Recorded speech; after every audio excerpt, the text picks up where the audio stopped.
So here you are, we're back with the Looking Glass Forum, and we're here doing a little syllabus update, a little news, current events episode. We want to talk about some important things that are hitting the headlines. Thanks for coming back with the Looking Glass Forum.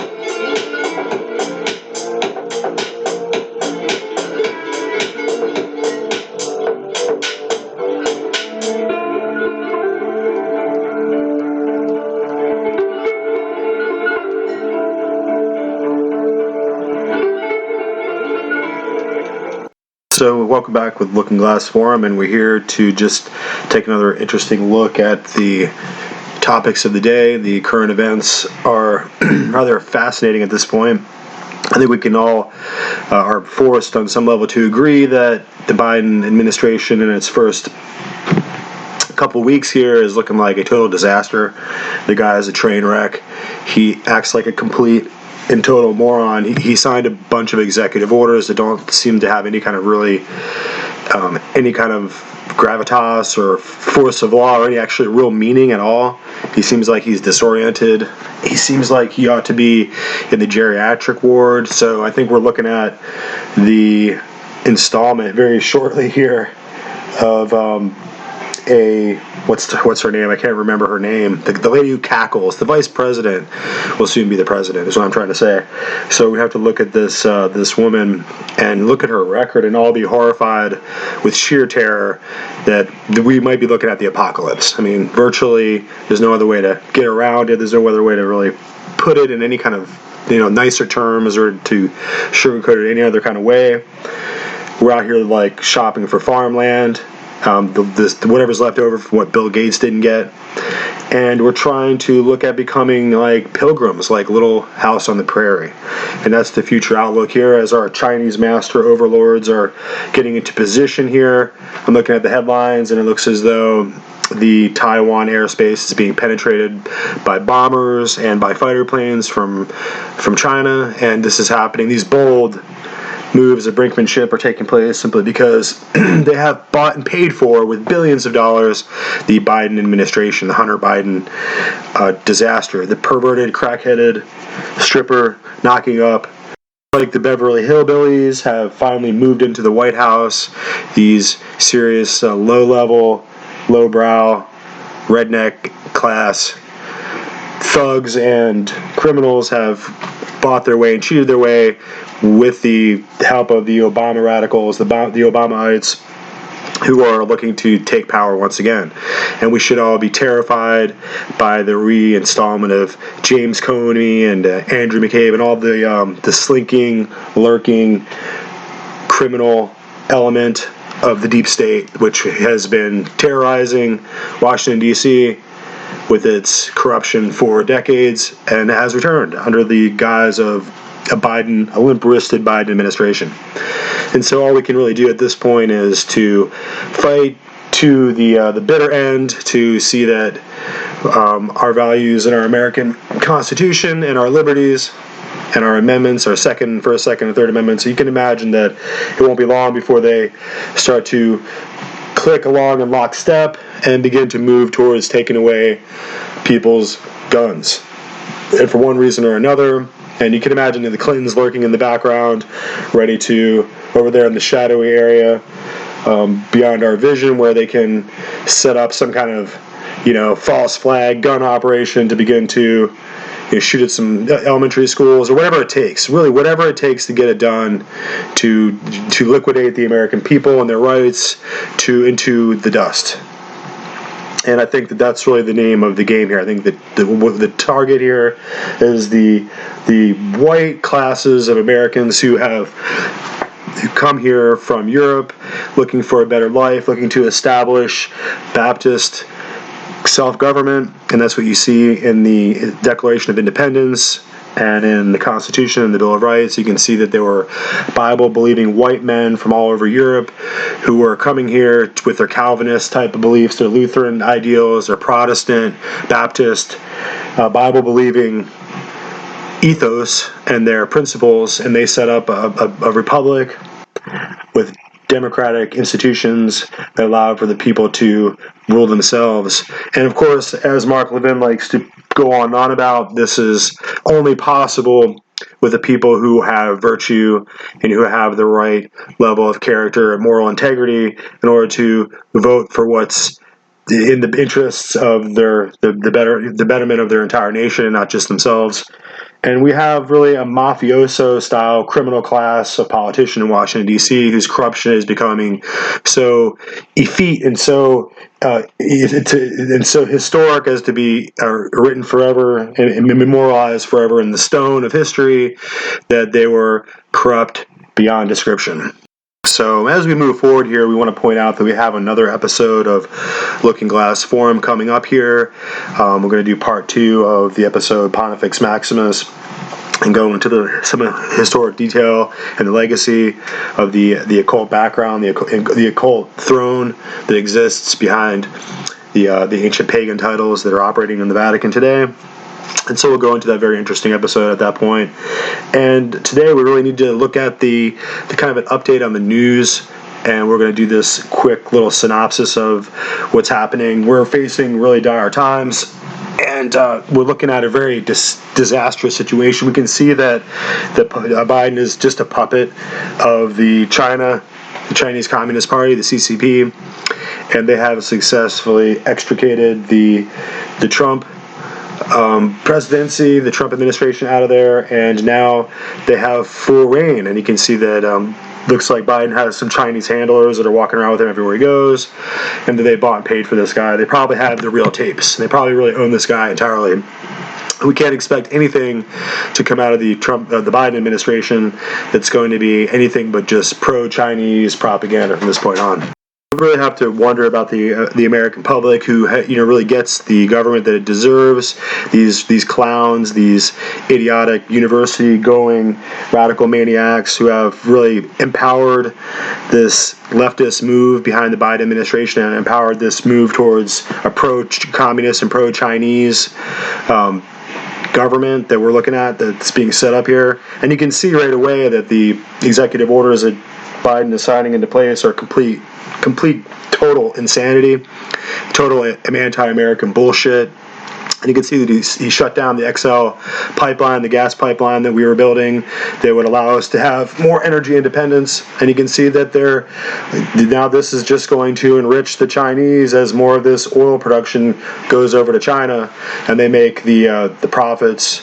And we can't say that they're not polluting, because they're polluting tens of thousands of times more than America's rather clean industrial and economic infrastructure. Our infrastructure is far more clean. I think that's obvious on every level. And I just want to point out that this is a complete victory and a complete overturning of our national sovereignty as an entire nation. We, the people in America, our voices were squelched and silenced by a rogue coup d'etat of the American independence and freedom. And you can see that they use their technocracy and their powers to overturn the election, add millions of votes illegally, and to have a fraudulent victory for this clown Biden. And the country is going to suffer, and the people that voted for him are going to suffer the most, really. They're the ones who are piled up in the cities and who are going to be, starving, losing jobs. And you can imagine that the teaching situation, the public school situation, is going to crash entirely in this toxic mix of transgender politics. And people are running for the hills. They're not going to put their kids in these toxic school environments where they're just going to be polluted with the culture is toxic, the gang culture, the gun culture, the drug culture, the teenage hip-hop, sex culture. It's all just completely perverted, and it's poisoning the kids. And you can see that the whole point of this is to wreck American culture and to ruin our society. And since we couldn't stand up for what was right and do the right thing, then we're going to be punished with these wicked rulers. It's safe to say that Joe Biden represents the greatest threat to American national security and freedom and the liberty and everything that he obnoxiously swore his oath to. He's a traitor. He's obviously a complete sellout. I don't know if any of these, the charges, the indictments that John Durham is supposed to be bringing out will ever come to fruition. I mean, it looks like that the deep state has totally taken full control over our country, and now we can expect that the deep state in Washington D.C. that controls the bureaucracy, that the technocracy in Silicon Valley that watches every move you make and every transaction you have, every email and every move of your phone, everywhere you go. And you can expect the Hollywood that influences your children and tells you what celebrity, makes you starstruck with those celebrities, the influence of Hollywood stardom and magic over your mind, and all the influence of the NBA and the NFL, and the whole apparatus of American pop culture itself is really united against you, while on the outside of your house you have Antifa and BLM marching around, burning up cities and smashing businesses, and with the cops being defunded, no one has any ability to hold this anarchy in check. So Joe Biden represents a complete and total indolent fool who cannot possibly help us or support American liberty. He raised our taxes already. He's already cutting millions of jobs with his policies. The guy is a total, complete disaster. And all these idiot Americans, all these complete bootlicking, sycophant worshippers of American pop culture have voted for this man. And in the background, you had the Dominion voting machines who were run by these complete and total criminals who allowed the election to be stolen. And so our democracy is debased and subverted in such a horrific way that we as the American people have got to get our act together, or else we're going to lose our country forever. So in order to talk a little bit about this, I have this interesting comments here by Jack Posobiec, and he's on the Buck Sexton show, so let's listen to their conversation.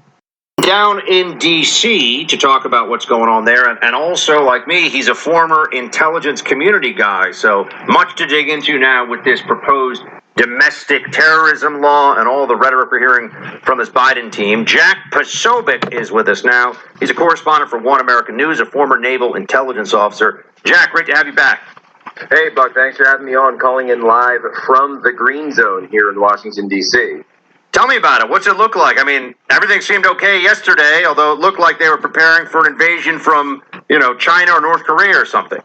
Look, I got to tell you, there are enough troops, trucks, and general military equipment in this town right now to repel an invasion from a near-peer state power. I've never seen anything like this. I've been living in D.C. almost 10 years.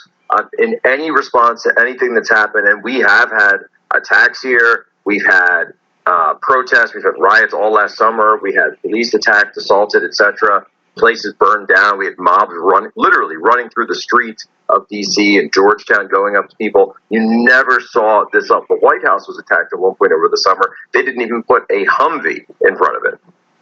Wow. And what's the reason for this continued heavy presence after the inauguration? I've been in briefings both on the record and off the record with PAOs from the National Guard and other servicemen that I know. They keep telling me that there are no credible active threats to Washington at this time. Is there chatter on social media? You bet. It's social media. That's what you'll find there every single day of the week. But you're not finding anything that rises to the level of a specific, delineated threat to the Capitol, to the inauguration, to Joe Biden, to Washington, or the Capitol building itself. It's just not there. Most of the time you see people, they're walking around. In some cases they're armed. In some cases, what we saw yesterday that was significant, I think, was foot patrols, massive amounts of foot patrols surrounding D.C., throughout the Capitol region, throughout the National Mall, 40 soldiers, 50 soldiers at a time, just marching around unarmed, yet really conducting those presence operations, but kind of giving everyone, I guess, some sense of that it is on lockdown. But as far as providing actual prevention to an attack, I'm not sure if there was anything that was going on. Speaking of Jack Posobiec, he's correspondent for One American News Network and a former naval intelligence officer. Jack, you've had 135 civil rights organizations, according to Fox News, signing an open letter to Congress yesterday, urging them not to expand terrorism-related authorities. And the letter was signed on behalf of the Leadership Conference on Civil and Human Rights. And they say that there should not, essentially, there's already plenty of laws in the books about terrorism. Why would we be expanding it? What's the purpose of it? I think we should all see this as troubling, because even in Joe Biden's speech, he is targeting individuals and groups on the right with a very broad brush, and we're hearing that they're going to mobilize state, local, federal, you name it, even DOD resources against this insurgency threat, as John Brennan, the ex-CIA director, calls it. That to me, that all sounds really kind of menacing.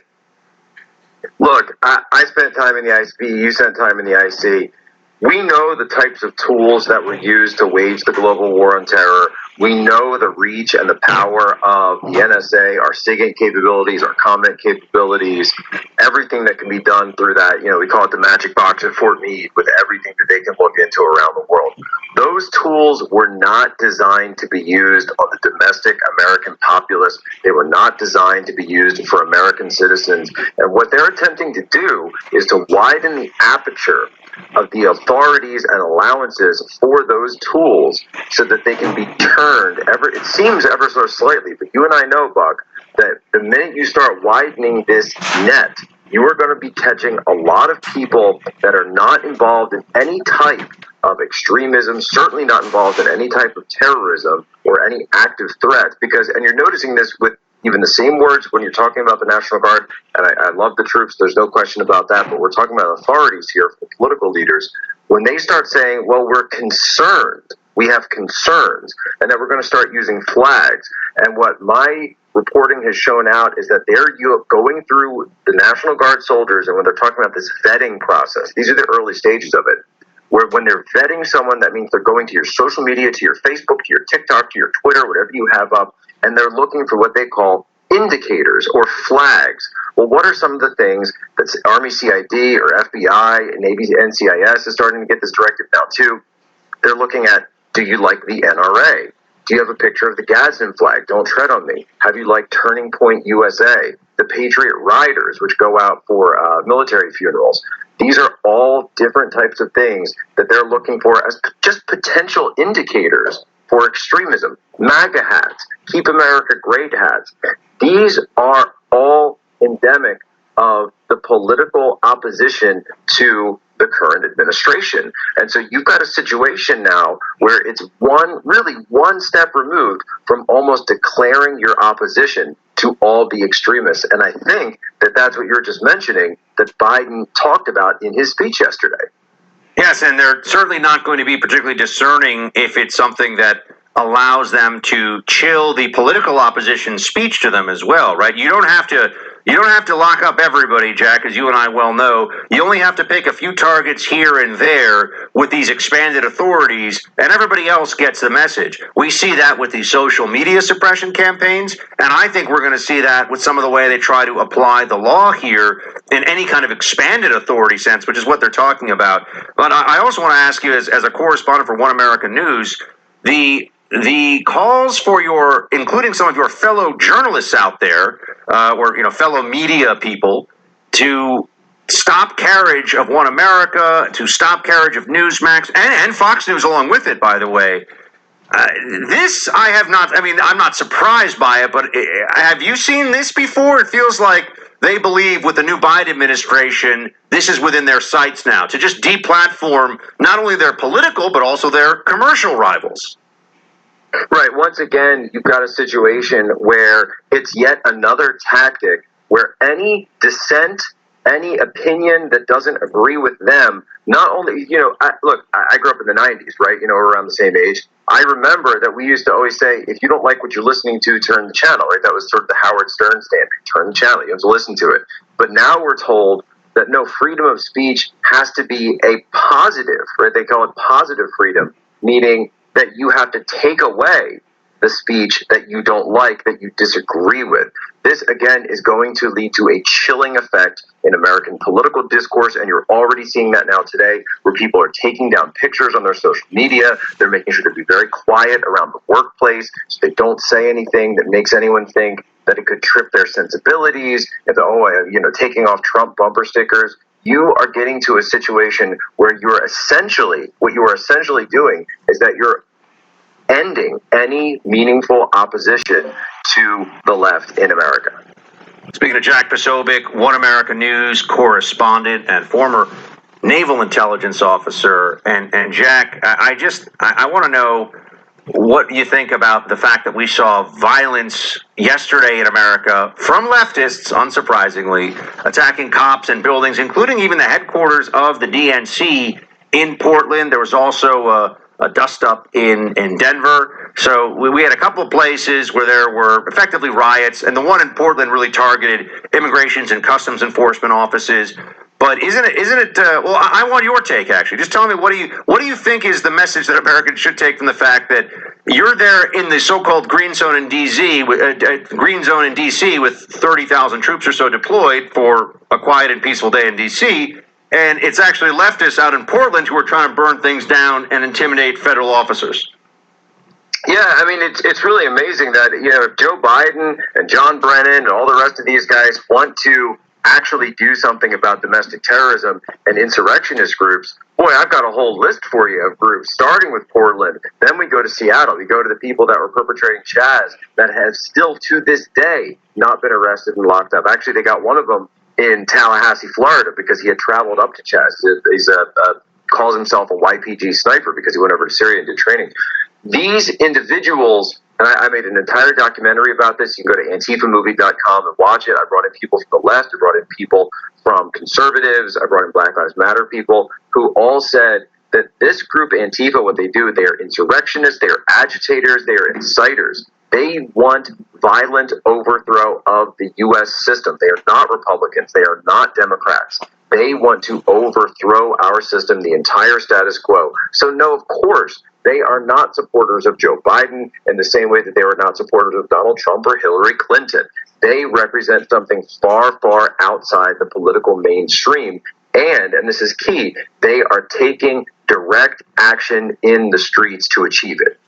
Jack, what is the benefit that the Democrats and the left-wing media, the Democrat-aligned media, get from ignoring and downplaying Antifa, even when they're attacking, say, the DNC headquarters in Portland? If you flip on CNN right now, very unlikely you'll see the footage that I've seen from people like Andy No, and I know you've got your excellent documentary that people can watch for an in-depth. Very unlikely you'll see the black-clad lunatics of Antifa just yesterday on those channels. Why is that? Well, the reason is twofold. Number one, because they only want to portray one side as being negative, that, of course, being conservatives, being Trump supporters, right? But they'll take groups like Proud Boys or Oath Keepers and then use that to paint with a broad brush across anyone who just happened to vote for the guy for office, right? And which is obviously not fair. But at the same time, they want to keep these groups like Antifa around because they know that for 90% of the time, Antifa's targets will be the same political opponents of the left. They will be Donald Trump. They will be Trump supporters. They will be conservatives. And they know that Antifa has no holds barred. They will go to your home. They will go to your place of business. They will go after you on social media, right? They will go and do the things that the Democrats can't. And of course, with a wink and a nod, they'll disavow everything, but they'll never take meaningful action against us. We're going through and identifying everybody that was at the Capitol riot, that went in. They're using facial recognition. They're asking for tips. And look, if people broke the law, they broke the law, and we should do that. But why isn't that same standard being applied to these groups that have been doing this night after night in Portland and Seattle and across the country? So there you have a very sobering discussion between Buck Sexton and Jack Posobiec, and we have to really take into consideration what we're looking at here as we're moving forward in America. And at this point, we really can't overestimate the failure of the Trump administration and really having bitten off more than it could chew and setting up the entire Republican right with this, saddling them with this term of white supremacists or with these white nationalists or just people who just want to have constitutional foundation of law and order. They want their rights protected, their Bill of Rights. They don't want the government to infringe upon their ability to live their lives, and that's what they're bringing. That's what the Biden administration represents, is a technocratic tyranny of the first order.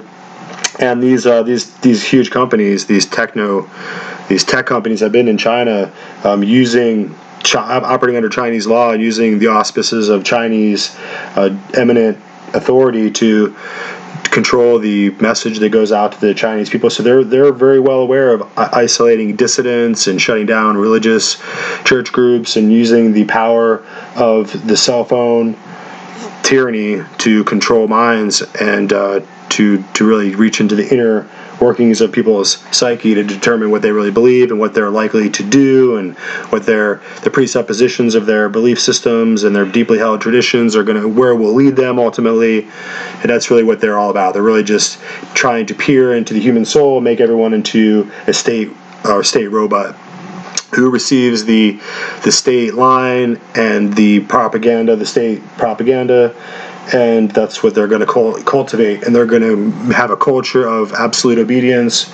And they're already starting to do this persecution against everything Trump, and they're going to try to find a way to turn people who were standing up for the defense of the republic into terrorists, and use the weapons of the state, the apparatus of the state, to now hunt you down and look into your background and put you on a list. And it's really just becoming very dark very quickly with this new Biden administration. What a total clown. Before looking at the headlines, it's interesting here because I'm looking at this one headline here that says the Archbishop of San Francisco or some such place said that Nancy Pelosi does not speak for the Catholic Church, which is interesting because she is a big-time Roman Catholic up in the Vatican there, and she's operating on the Pope's agenda. And if you think about it, on the other side, so is Biden. And so Biden and Nancy Pelosi both represent and do speak for the Catholic Church, and they're the most religious, Catholic-y type people, or politicians that we have. And it's obvious that on the other side over there, it doesn't look like Trump was too connected with the Pope in any serious way, other than he really wanted to uphold the Merry Christmas motto, the mantra of which I guess he thinks is somehow an American mantra, but it's really the mantra of the papacy. And that's really where you get the Mass, and you get the Mary Mass of Christ. The whole tradition on December 25th comes from Catholicism. And so you have on both sides, and all sides really, both with Trump, Pelosi, and Biden, all representing the same geopolitical and religio-political power. But what's more kind of deafening in the headlines that no one's really talking about is China flies warplanes near Taiwan in show of force, prompting U.S. warning. And I'm not really sure if this U.S. warning is going to really hold any weight with Biden in power. I mean, Biden is a bought and paid for puppet, a total clone, a total ass clown of the Chinese communist regime over there. And with Pompeo gone, then you can see that all of our protections and all of the barriers are down. And I don't trust the military apparatus in the hands of a Biden administration to be able to protect us. So let's read this article here. Wall Street Journal: Chinese warplanes flew more than 24 sorties near Taiwan over the weekend. So this sudden show of aggression and force, it's incredible. As we go on here, as Beijing staged its largest show of aerial force toward the island democracy in 4 months, just days before President Biden took over the White House, flown over 2 days off southwestern Taiwan, the flights appear to deliver a warning to the Biden administration of stakes involved in supporting the self-ruled island that Beijing claims as its territory and has vowed to assimilate. Hours after the U.S. issued a statement Saturday evening in Washington calling on China to cease intimidations, Taipei reported that Beijing sent more flights on Sunday. And there's reports of large bomber aircraft. I don't want to call them B-52, but just larger B-52 ripoff bombers.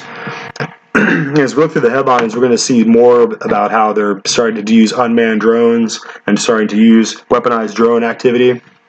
And they're working really hard to make sure that they can beat us in the military field and in all arenas. And as we look towards the arena of space, we can see that the same thing is happening. That China is advancing very fast.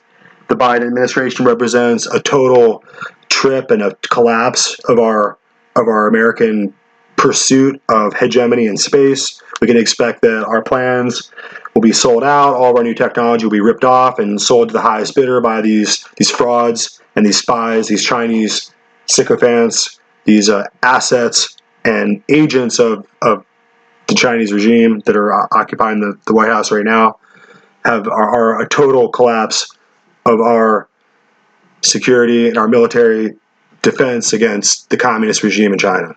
We can't overstate enough how desperately dangerous our situation has become with this new Biden clown. This new administration is such an embarrassment and such a risk to us. And I really want to show you and try to reiterate again how high the stakes are in this and how dangerous this has become. And so let's take a listen to Geopolitics and World Empire. They have a really fascinating discussion on here. And the episode is called Who Commands Space Controls the World. So let's give it a whirl here and let's find out some more. We're always learning here on the Looking Glass Forum. China would basically be the sweatshop of the world forever, and we in the United States, we'd be okay because we'd have all the white-collar and knowledge-based jobs. Well, the Chinese, they didn't agree to that. The Chinese said, we're going to take those blue-collar jobs, we're going to build an industrial base indigenously, and then we're going to go up the development chain, or the development ladder. And now here they are, where they now have a high-tech innovation sector, not just imitation, but innovation. And we see this in things like quantum computing, cloud computing, artificial intelligence research, wherein even great American companies like Google want to do business with the Chinese rather than with the U.S. military, as they didn't want to do the Jedi cloud computing program because it would be used for drone warfare and surveillance, and they were opposed to that. But they were going to happily do a deal with China, which of course was going to do the same thing with the technology. And then you see it also notably in their space program. I mean, China in the last decade has, they've had 2 now temporary military space stations in orbit. They are now ready to send up in the next year a major modular space station that would be more advanced and comparable, though, to the International Space Station. They call it Tianhe-1. We've seen the advances that China's made with their lunar program, and I think it's important to note, as I do in the book, that the head of China's lunar program a few years ago, Yi Pijian, he told audiences quite publicly that China views the moon as the South China Sea. And they view Mars basically as the East China Sea, and they said, and then he added, the universe is an ocean. And so we see what China's doing at the maritime level, how they're illegally building these man-made islands in order to lay claim to the vast natural resources underneath the seabed of, for instance, the South China Sea. We see how they're doing things in the East China Sea to enrage the Japanese and also to compete for natural resources there. You apply that to space. Space is chock full of mineable, notably rare earth minerals. And China has been wanting to dominate the rare earth mineral market for years. They want to dominate high technology. You need the rare earths to do that. And so there's a coordinated strategy, a long-term strategy on the part of China to get there and to beat the Americans. And all of that plays into the space program. And all of that plays into not just the economics of space, but also the strategic and military side of space, where China now can really complicate American military operations by being able to target and harass our satellite constellations in orbit. And so all of that has kind of led into the 3 years ago, the announcement of Space Force and the subsequent announcement of a robust civilian space program to return Americans to the moon and beyond that to Mars, and also to get massive investments into new private space startups like SpaceX, Blue Origin, Virgin Galactic, Bigelow Aerospace, etc., because we're creating an ecosystem now that will compete and hopefully defeat China's growing high-tech ecosystem. in the beginning of your book, you mentioned, I believe, three schools of space policy, kind of ranging from pacifist and internationalist to full spectrum dominance. I guess you argue for space dominance. Why and what is your view there? Yeah, so I took a very controversial stance on this. This is not a popular stance. The default position for most people in the academic side of space policy, they're utopians, I like to call them. They think space should be treated as a sanctuary, weapons-free, and basically, no real economic development beyond satellite usage, really. Then you've got the survivability school, which they say that they admit that we're very reliant on space, notably satellites, but they want us to basically diversify and not be as reliant on those systems in space because they think that it's too vulnerable and it's too expensive to really depend on them, and it's a strategic vulnerability that our enemies like China and Russia are happily going to exploit. Then there's also the traditional military mentality has been space control, which is more deterrent-based. It acknowledges that space is militarized, but it argues that maybe space shouldn't, and definitely in their minds isn't, weaponized, and we should avoid that. And so it's a bit more of a kind of a split the difference mentality. And this, since the Obama administration, has been the preferred tactic of the U.S. military, which is it's deterrent based, it's very reactive, it doesn't exploit, in my opinion, space the way it should be by a country as technologically advanced and vulnerable, by the way, as we are in space. And then my model is the space dominance model, which says that we are the most reliant on space technology right now, satellites. It looks like we're going to become even more reliant on space, even if it's just for the sort of rare earth mining side of things. One way or the other, we're going to come to depend heavily on space beyond what we already are.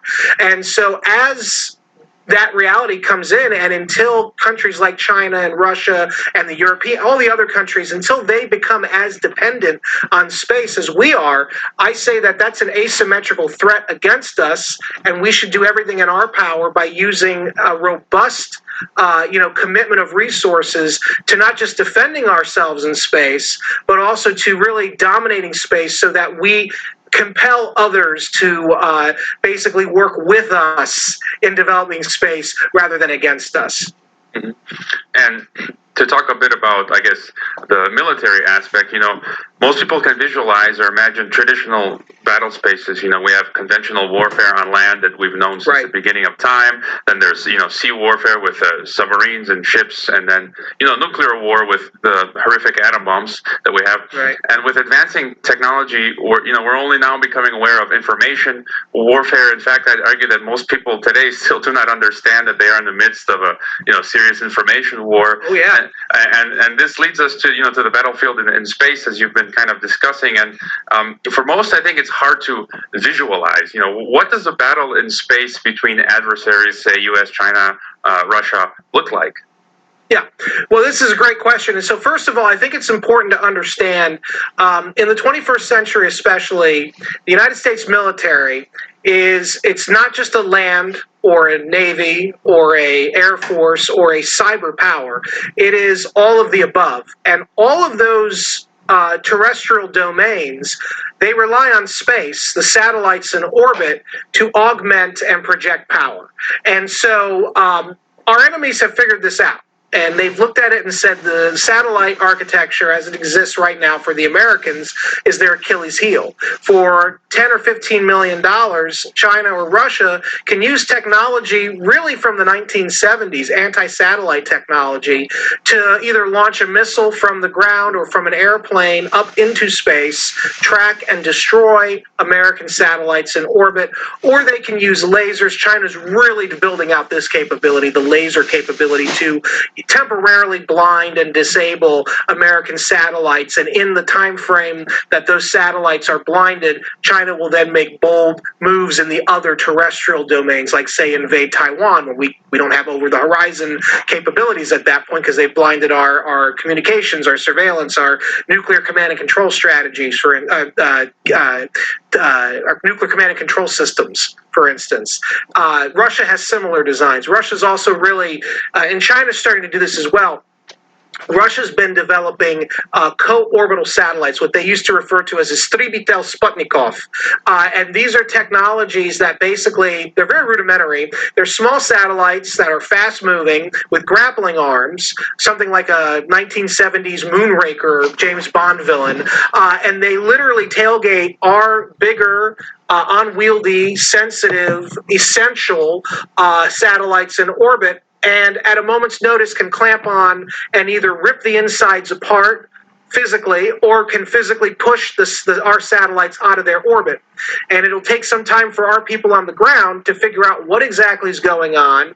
And if they push, the Russians or Chinese are able to push our satellites out of orbit, we would basically have to launch a new one, obviously, because our old ones would be burning up in the atmosphere. We right now, when Trump took over in 2017, January 2017, we had few spares available because they were so expensive to build out. What the Trump administration did, and I hope the Biden administration continues, was they worked on basically making our vital satellites for the military less complex, easier to be married with civilian systems so that they could stay involved in a fight longer. Basically attempted to disaggregate or sort of decentralize existing satellite architecture so that you couldn't get that kind of bolt from the blue attack that would totally knock us out. We would have redundancy. And part of having the redundancy would be having cheaper, easier, less complex, easier to launch satellites. And what we were facing when Trump took over was the exact opposite. It was Thomas Taverney, who was a retired Air Force general, I quote him in the book, he called it the vicious circle of space acquisition, where the Pentagon would throw all of these capabilities into one satellite that would create a lag time between the need for that satellite and its launch. It would make the satellite unwieldy and physically large and heavy, so you'd have to have these expensive special rockets to launch them, so that would mean it was too expensive, so you could only do a few launches at a time. And oh, by the way, most of those launches were reliant on Russian-built RD-180 engines, which of course became a strategic cudgel that the Russians happily used on us after we sanctioned them for the Crimea invasion in 2014. Thankfully, we have now worked in SpaceX Falcon 9. That took a fight, though, and I detail that in the book. But the bottom line is the Trump administration focused on the military side, making satellites cheaper to produce, cheaper to launch. And when you save money like that, you're then able to take that money saved and reinvest it, theoretically, into building out more capabilities in space. And you now have a Space Force, which is doctrinally separate from all the other branches, and they can channel all of their resources into satellite defense, into satellite warfare. Probably with space warfare, but it's a very real threat, and if we don't master it now, we're going to be hit as we were on Pearl Harbor, and it's not going to be pretty for us. Yeah, and another, I guess, hot topic right now, so you mentioned satellites, and there's all this talk of cyber pandemics. There were simulations called like cyber polygon, cyber attacks, right. EMPs now, which could cause blackouts and bring down, our entire digital infrastructure, which is basically what our daily lives revolve around. And now we're moving into these like digital currencies, and these global power elites like Klaus Schwab want to merge man with machine, with their biopolitics, digital passports, and so I can't imagine what a severe this factors into the space battle as well, right? The EMPs and whether by non-state or state actors. So how devastating could this be? Right. Well, it would be hugely devastating. At best, a space war would basically knock us back to a 1970s era of existence. especially if the Russians or Chinese, or even with EMPs, the one to really watch out for is North Korea and Iran, the rogue states. And they're both heavily invested. North Korea is very advanced in this technology. In 1994, former Soviet defectors, two generals testified to Congress that in fact they were part of the Soviet policy of offloading advanced Soviet EMP capabilities to North Korea. And the North Koreans have only intensified that program over the last 30, 40 years. And so it's a big problem. An EMP strike will send us back to the 19th century. And when I worked on the Hill, the EMP Commission was something that I remember very well, and I've since had a lot of contact with many of the members that are still involved with EMP protection. And basically, we're talking about an EMP strike over the continental United States could knock out 90% of the power grid. And you could see anywhere the worst case scenario is over the course of 2 years with all the power being knocked out, basically upwards of 70 to 80% of the population being wiped out, either directly or more likely through indirect things like not being able to get medications and bad water, not being able to get fuel, because everything we need relies on technology, whether it's getting gas at the pump. There are electric switches that open that gasoline valve that allow your car to receive gas.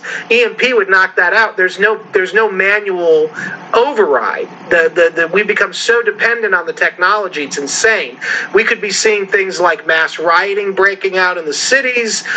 Think of this summer, what we saw with the race riots. Imagine that times 1,000. I think a good example would be the 2002 New York blackout, only throughout the whole country. Leave off their fascinating discussion right there, and you'll probably need to go and check out Geopolitics, an Empire podcast, and look at some of their latest episodes, and you'll find that some of the more rational, intellectual discussion about what we're dealing with here around the world and in the United States is going to be a little bit dire. And we really had this self-inflicted wound where we had this system, the deep state system, that was already intent on doing its great reset. And you can see that the Federal Reserve fiat currency system is going to break down because they're printing out $100 bills that aren't even worth half a penny. The actual nominal value is deteriorated so much. The currency's devaluated to such an extent that it really has no meaningful value anymore, and prices are going to just spiral. That's why you're going to go and try to buy a can of soda in the store, and it's going to cost $4.99, and gas is going to go up to $10 a gallon. And the middle class is about to get crushed in a way that's almost indescribable. You need to go to look at some of the other economists like Peter Schiff. You can see that these world elites, these people who are being controlled by the private central bank system, they're really moving America towards this collapse. We're not allowed to have this economic might. We're not allowed to have this American exceptionalism. We're not allowed to have a vibrant, powerful workforce that is leading all the economies of the world. We have to be brought down to a third world status where we can have all this infighting and tear each other apart over the racial politics of AOC and all these other ignorant, disgusting people, these demagogues who are just basically bringing American independence and sovereignty down into ruins. And you can see that they'll spend us into oblivion with a multi-50, $90 trillion deficit, whatever they're going to do. They're just going to blow it out so that they can just send you $100 bills like it's monopoly money, and they'll just have this normal payer system where it becomes a communist socialist regime where you'll get a universal income and you won't really have a job anymore, and you'll just get the dole from the state, and you'll get your food stamp card or your cheese allotment or whatever it is, your little gas card where you can have your 10 gallons a week from the government, and there's no way for there to be any kind of private business or private enterprise. We're just going to be wards of the state, and that's the plan of socialism. And I remember when Donald Trump was like, America will never be socialist, and I was thinking, yeah, unless they just beat your ass in the next election. And that's pretty much what happened. And he can call it whatever he wanted, but he wasn't paying attention to his election deal. And then you had the Q stuff come out and really muddied the water and really kind of killed Trump, made everyone think that he had a secret military intelligence operation, and it was really just bullshit because Trump was up there being lied to by everybody that was in his office all at the same time. And so he was, he couldn't send out an order that was being obeyed. I mean, nothing that he was doing was having a meaningful effect. So you can expect that his executive orders will come to nothing, and that his entire policy will be reversed, because it was the effort, it was the mind of the deep state, of the globalists, the international cabal, the Vatican, whatever you want to call it. The super elite rich of the world did not have any intention of allowing the American people to re-elect Donald Trump. And so that's really what you saw, and you can see that exposed now to the light of day. And as we go forward, you can see that the military corruption, the militarization of space, and the corruption of our politicians in Washington D.C. is just another facet of the Communist Chinese Party as they're working to annihilate our independence. And they really want us at each other's throats. So we have to have racial issues now as far as retribution and paying for, for hundreds of years ago when people had slavery, and just paying reparations. I'm trying to think of the word here, but you can imagine how deeply ingrained the division politics will become now as they come for the white supremacists, and anyone who was a Trump supporter was an insurrectionist. So if you're just an American patriot out there with your flag, all of a sudden they're putting you in a camp now. They're putting you into a list of green zone, red zone list where you can expect that you can be investigated. And, it's going to really determine what county and what state you live in. I mean, you could be terribly endangered right now if you're in the wrong state, in the wrong county, and you had a Trump sticker in your yard, man. People are looking at you pretty bad, like you're seriously endangered right now. Maybe you're fleeing. Maybe you're looking to flee across to a different state or get out of there. So that's kind of what you're dealing with. It looks like a wholesale. Right now, the Biden administration is a blundering bunch of corrupt morons who probably thought that Trump really was going to arrest them. That's why they were terrified to come into the Capitol, and they wanted them to all disarmed because they were paranoid because they know they're crooks. So these perverted crackhead Biden people, I wonder how long it'll be before Hunter Biden has crack prostitutes in the White House and the whole thing, and it'll all be covered up. And you can imagine that even talking this way right now is very surely going to be against the law. It's going to be censored. It's going to be against the right of the people to speak out against their leaders very shortly and say that they're totally corrupt bunch of crackheads and they really need to go to prison. So you got to understand that the real force of the people out there were hoping upon hope that there was a secret military operation to arrest Biden, because then we could have all stood up and cheered. But now we can't.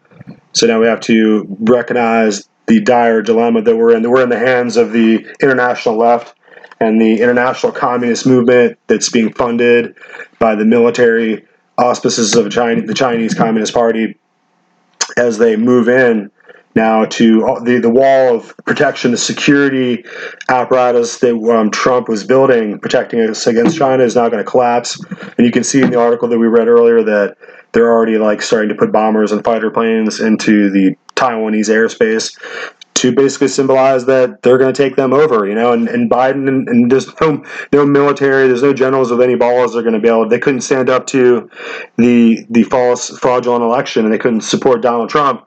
So they're definitely going to bend over these military brass, these Pentagon sycophants there that are just worshipers of the politics, I guess. I really don't know what their purpose is, but their purpose is not to protect the United States of America or the people. Their plan is now, their prerogative now is going to be to follow along with the deals that the Biden administration makes with the Chinese Communist Party. And now the military can be turned against the American people. They can come and round up people like me at home, right, who are just trying to inform you about how, subtle but how invasive this subterfuge is to take us out. And I think that you can imagine that if you're not really willing to go along with the technocracy here, led by the Chinese Communist Party, you're not really just ready to become another vassal state in the United Nations plan.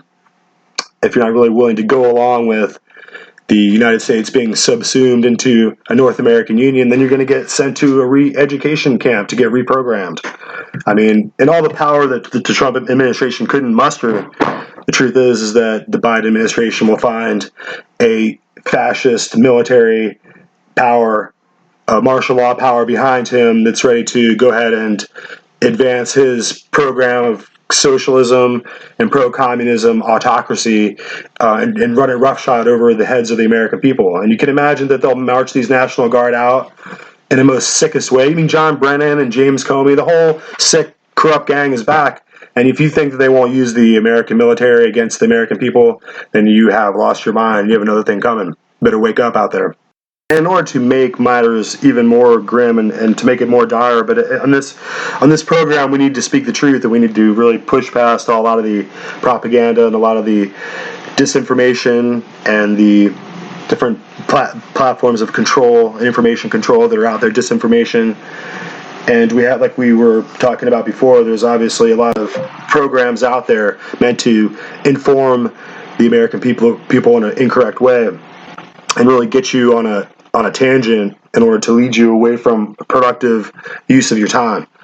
So that a lot of these intelligence services are funding what's called limited hangouts, where they just continuously put out a program or they put out a feed of information that seems really accurate and really compelling and like it's leading somewhere, but it's really just a primrose path as they misguide the listeners in a diabolical kind of way. But let's get back to what's happening in China. As they sense their power is shifting and that the blockage of the Trump administration is out of the way, and they have this bought and paid for puppet of the Joe Biden administration, the crackhead family of basically Chinese Beijing spies, I guess is what you could call them. They're basically assets of the military complex there in Beijing. The Chinese Communist Party is really just becoming a massively overt aggressor. And before we were reporting that the Uyghur population was being systematically controlled and enslaved and used for slave labor, and it's even coming out in these news briefings that their body parts many times are being sold. While they're still living, they're just being killed. Their body parts are being sold onto the international market for replacement kidneys or what have you, maybe hearts. So these people are being just totally decimated, and their entire culture, their heritage, their Muslim faith, and their religious beliefs are being just summarily removed in these prison camps where they're living, and they're being worked to death. So you can imagine that this is a wholesale Holocaust. And it looks like, as we're learning here in the news, that these reports have become worse and they've stepped up their aggression. Now we can see that it looks like there's a Chinese are committing genocide in the Xinjiang district. This report here by Gary Bauer and James Carr, and on the American Thought Leaders program, we'll just play a little bit of it. But it looks like the violations, the human rights violations of China, are becoming markedly worse. So that they're getting, they realize now that there's going to be no more restrictions on their behavior. So there's no more reason for them to pretend or to play up to the humanitarian rights groups or the United Nations. They just are going to go wholesale human barbaric slaughter of the Uyghurs. So let's listen to some update on that. Really horrible and tragic news, which is really just another consequence of the Biden administration coming in, this fraudulent and ridiculous and horrifying outcome of the 2020 presidential election. They're doing what the Chinese communists are doing is trying to eliminate a whole people. The U.S. government, in the last full day of the Trump presidency, determined that the People's Republic of China, under control of the Chinese Communist Party, is committing genocide against the Uyghur people. And for forced abortions to be done on the basis of trying to eliminate a particular ethnic group or racial group is so beyond the pale. The Chinese regime is persecuting religious believers in Xinjiang and other parts of China, from Tibetan Buddhists to Falun Gong practitioners to Christians. So churches are being told to take down artistic renderings of Jesus, for example, and to replace them with photos of President Xi. And the Chinese Communist Party is seeking to expand its repressive model abroad. They're in danger of being able to create an authoritarian bloc around the world. In this episode, we sit down with Commissioners Gary Bauer and James Carr on the U.S. Commission on International Religious Freedom, USIRF. This is American Thought Leaders, and I'm Jan Jekielek. Commissioner Gary Bauer, so great to have you back on American Thought Leaders. Always great to be with you.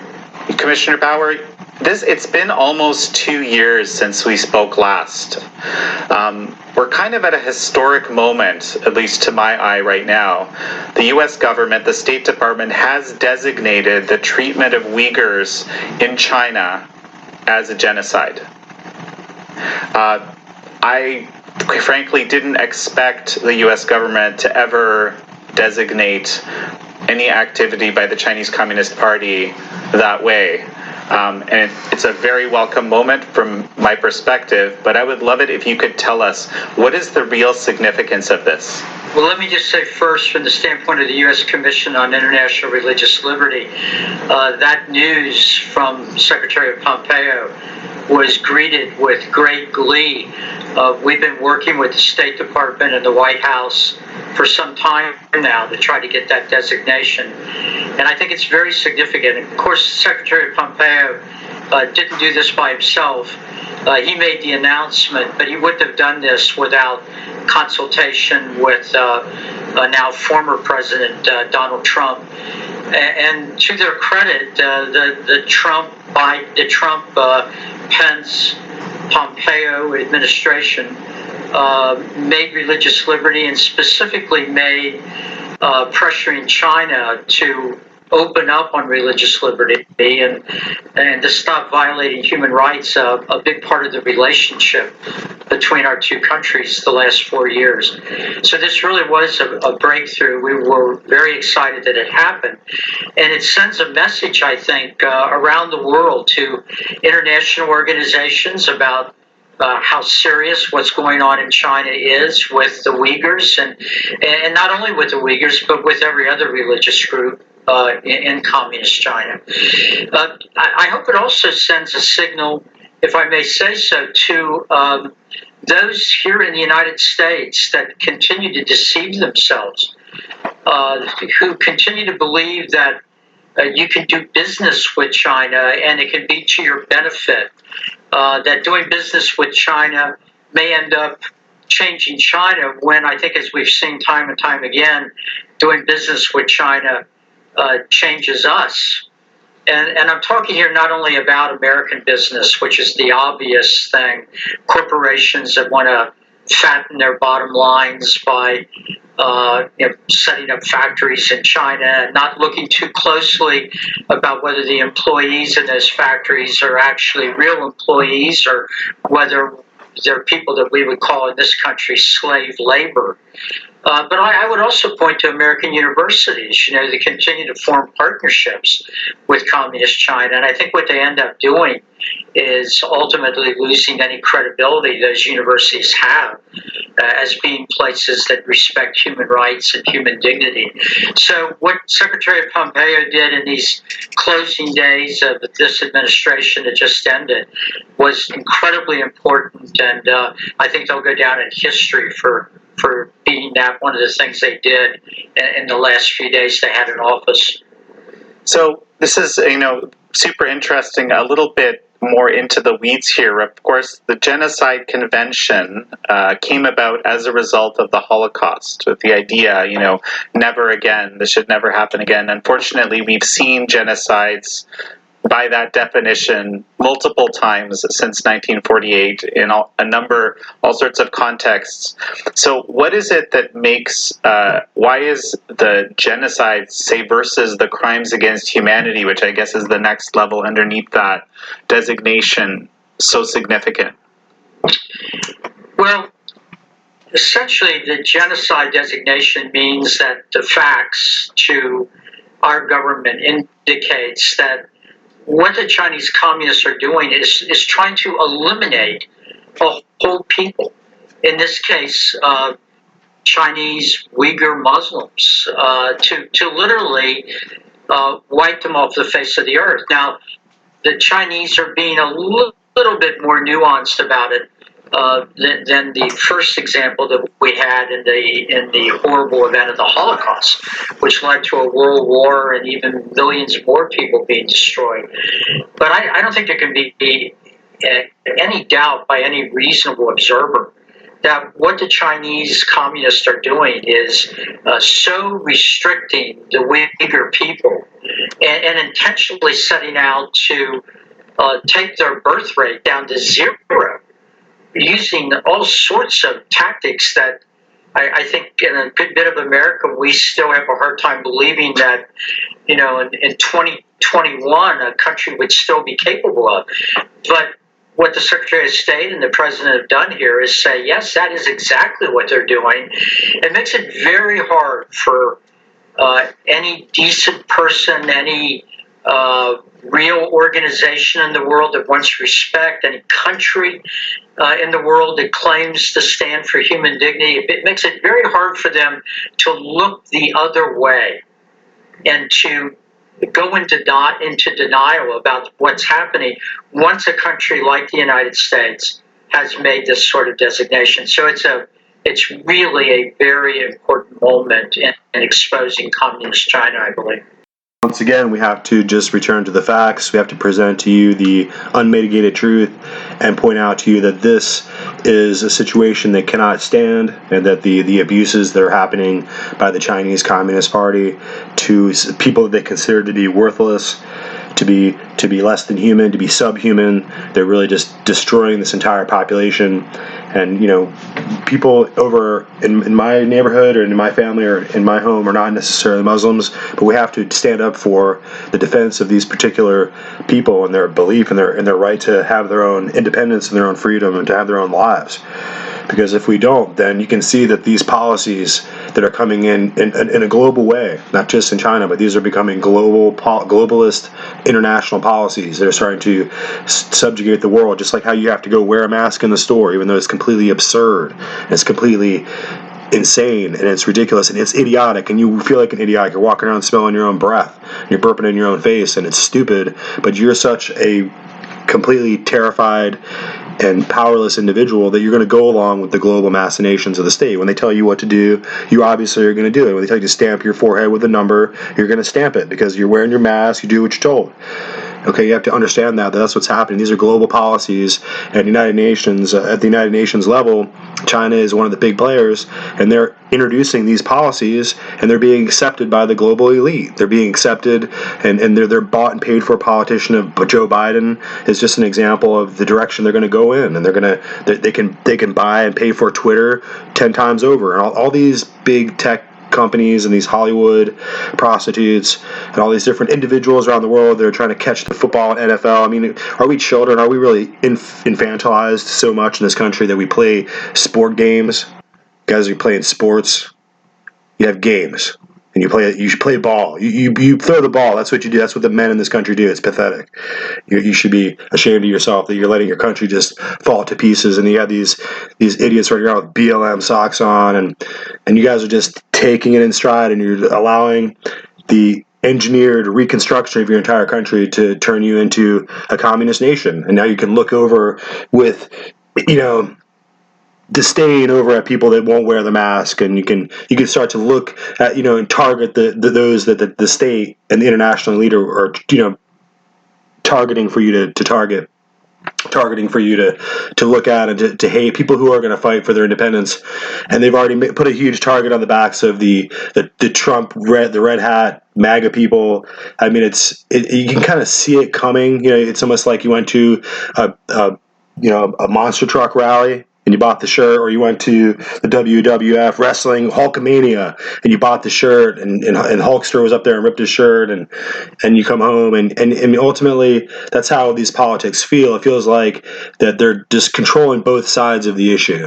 It seems like that you have powerful Knights of Malta, powerful princes of the church and bishops and archbishops there that are controlling their archdiocese. You have powerful people that are prelates from the Vatican on both sides, the Republican and the Democrat side. It doesn't matter. Ultimately, they're moving their agenda forward, which is to submit the people of the United States to the supremacy of Holy Mother Church. Isn't that the plan? Isn't that always the plan when it comes back to the Vatican and the Curia? They're ultimately using their pretended religious power to subvert and conquer the entire people.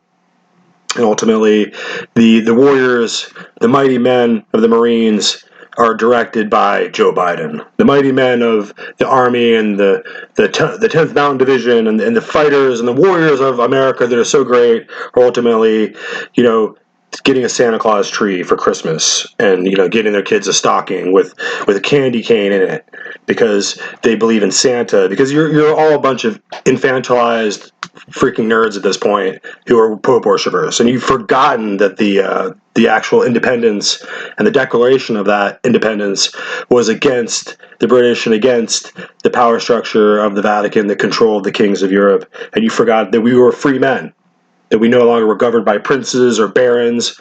Remember Baron Rothschild, looks like he got offed back there in the 16th. Interesting outcome there, how that works.